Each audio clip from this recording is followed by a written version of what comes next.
Regarde, regarde, regarde, regarde. Quel aspect incroyable. Un flan que personne ne croira fait sans œufs et sans four. Salut les gourmands, aujourd'hui on va préparer un de ces desserts que vous adorez et que j'adore aussi. Avec seulement 3 ingrédients, sans utiliser le four, le flan le plus crémeux que tu aies jamais goûté. La première chose que je fais, c'est napper un moule de caramel et le laisser ainsi prêt. C'est facultatif et, comme tu peux le voir, j'utilise un moule à pudding, à flan ou à gâteau, mais tu peux utiliser celui que tu veux, il n'y a pas de problème avec ça. Une fois le moule nappé de caramel, je le mets de côté. J'ai 2 tasses de lait, soit 400 ml, et je vais y dissoudre quelque chose. De la présure pour faire prendre le flan sans utiliser d'œuf. Je vais en mettre 2 sachets. Si tu n'as pas accès à ce produit près de chez toi, pas de problème, tu peux utiliser autre chose.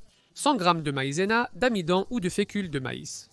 Je t'expliquerai ensuite la différence du processus. On mélange bien et maintenant on passe à une casserole que j'ai sur feu moyen ou moyen fort et ici je verse le tout. 400 ml ou 2 tasses de lait concentré sucré. En plus, je vais ajouter 200 ml de crème liquide ou crème fraîche. Et ce que je vais te faire, c'est mélanger petit à petit jusqu'à ce que les 2 textures se réunissent et que tu obtiennes un liquide homogène et sans grumeaux.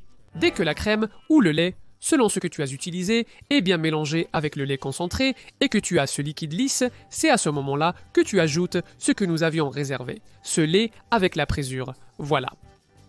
Dans ce cas, ce que nous allons faire, c'est remuer jusqu'à ce que ça commence à bouillir. À ce moment-là, on va le retirer du feu pendant 1 minute ou 1 minute et demie, en remuant toujours.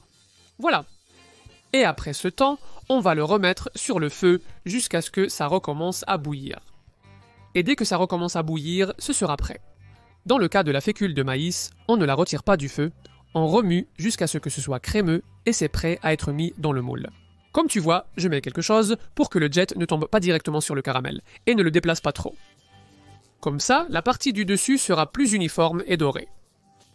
On remplit le moule avec toute cette merveille et le dessert est prêt. Il ne nous reste plus qu'à attendre qu'il refroidisse un peu et à le mettre au réfrigérateur ou au frigo pendant au moins 2 petites heures.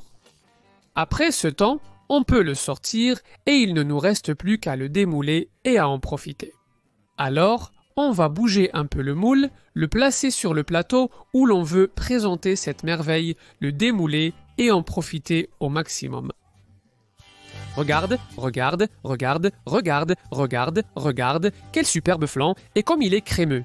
Avec ce petit caramel par-dessus, il est en train de dire « Mange-moi ». J'espère que tu auras envie de préparer cette merveille. Regarde comme la cuillère s'enfonce et coupe le flan rien qu'avec son poids. Une cuillerée, puis une autre, et encore une autre. J'adore les desserts qui se servent froids, comme par exemple les flans. Ce sont probablement mes préférés. Dis-moi ce que tu en penses dans les commentaires.